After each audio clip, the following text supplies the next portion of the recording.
Hello, and welcome to the Sum It Up podcast series. Today, we are highlighting a client-connected project that students from the International Studies Academy completed. And it's really essential way that the class is organized, and it shifts a lot of that responsibility for learning from the teacher to the student. My name is Emily Hobbs, and I am the Career Navigator at Summit Technology Academy at the Missouri Innovation Campus. As the district works to engage students in real-world learning, STA was asked to share an example of a project that has already been done this year. Would each of you please introduce yourselves? Hello, I'm Curtis Cook. I'm the teacher and founder of the International Studies program at Summit Technology Academy. Hi, I'm Laura. I'm a junior at Guadalupe Centers High School. Hi, I'm Josie. I'm a junior at St. Michael the Archangel Catholic High School. Hi, my name is Lamaya, and I am a junior at Leesom High School.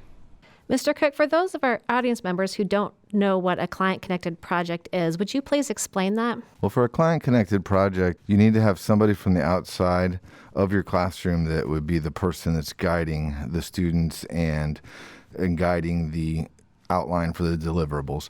I like to think of ours as client useful, so that when we have a client, it's not just talking to the client, but it's creating something, listening to them tell us their needs and what might be useful to them, and us being able to provide a solution for those needs. Laura, I understand that your group was in charge of one of the most recent projects. Would you please tell us about the client and the project that you organized? So our group is called Ladies and James, and we were in charge of hosting the Global event here at STA. Our client was the World Trade Center in KC. We worked alongside them to create a memorable event. By doing so, we delegated tasks to other teams to help split up the work and to get everything set up for the event. And it was a hybrid event, which meant that we had Zoom rooms with 6 different World Trade Centers, and we had a panel in the conference room. Nice. So, Josie, would you please describe some of the roles that you needed to fill for this event? Yes, so in the classroom, we are split into teams, and it's usually a team of 3 or 4. For this project, like Laura said, we were delegated research for different World Trade Centers. My team did Columbia. So one of the roles that we had to fill, or one person needed to fill, was a project manager. A project manager will set milestones, set to-dos, and just lead the team to complete their objective. And that was my role for that project, but I'm still a member of the team as well. So we all had to do the to-dos and get this project going. Well, Maya, what was important for you to learn in order to be successful in this project?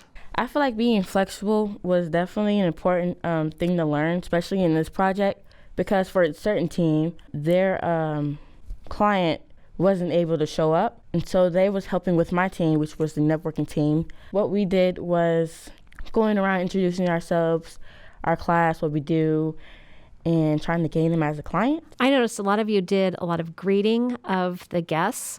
How did you prepare for all of that greeting? We had a public speaking course at the beginning of this class called Toastmasters. So that really helped us with learning how to speak professionally, dressing professionally as well. And overall, we had a lot of practice beforehand. So when we got to the event, it was just natural for us. That's what I saw too. Laura, in what way is learning different when there is a client involved?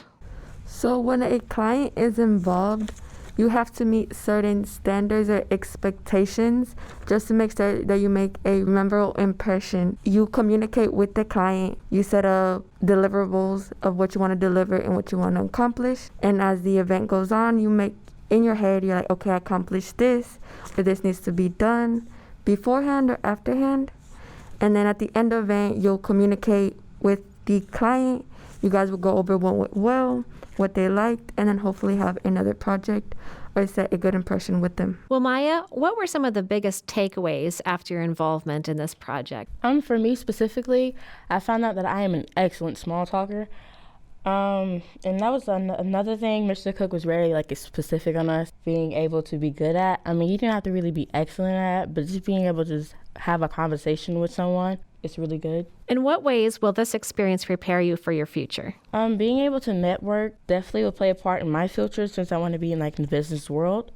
And so being able to shake hands with one another, small talk to them, and maybe persuade them to be a partner of mine definitely will be beneficial for me. There was also a lot of research that we had to do in order to get this project going. So since each of the teams researched a different World Trade Center, we learned a lot about the value systems of each country. That helped us to be a lot more sensitive towards those different environments that we didn't know much about before. Thank you. What are some other projects that you've done or that you have been working on right now? So my team, we did a project with an organization called Sunrise Rotary. They had 5 Rotarians from Africa come over here. And my team planned vocational events for all 5 of them. And it was on Friday a couple weeks ago. So in the morning, we had a breakfast meeting at the Longview Mansion. And it was a great opportunity for our class to network with the Rotary Club members as well. And also introduce ourselves to these international African Rotarians and get leads on projects as well. We're also working on a project with Operation Breakthrough. And so my team, we really want to start working locally as well as internationally, because before we've done a lot of international things, but we want to bring more cultural awareness towards the local organizations here in Kansas City. That sounds very exciting. Thank you for sharing that.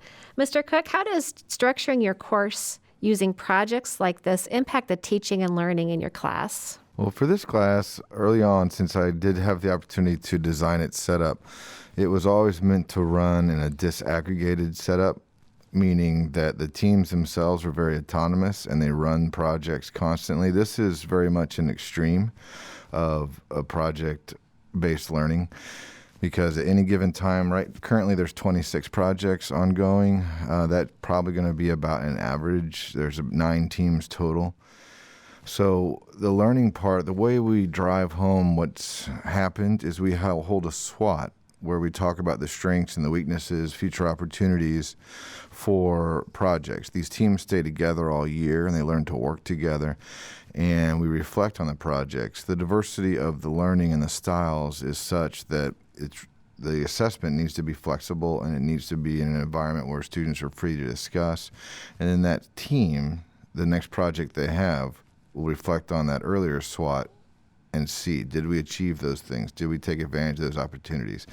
And it's really a essential way that the class is organized, and it shifts a lot of that responsibility for learning from the teacher to the student. Thank you so much. This wraps up this episode of Sum It Up Podcast. You've been listening to LSR7 Sum It Up. Find more episodes on Apple Podcasts, Spotify, and YouTube.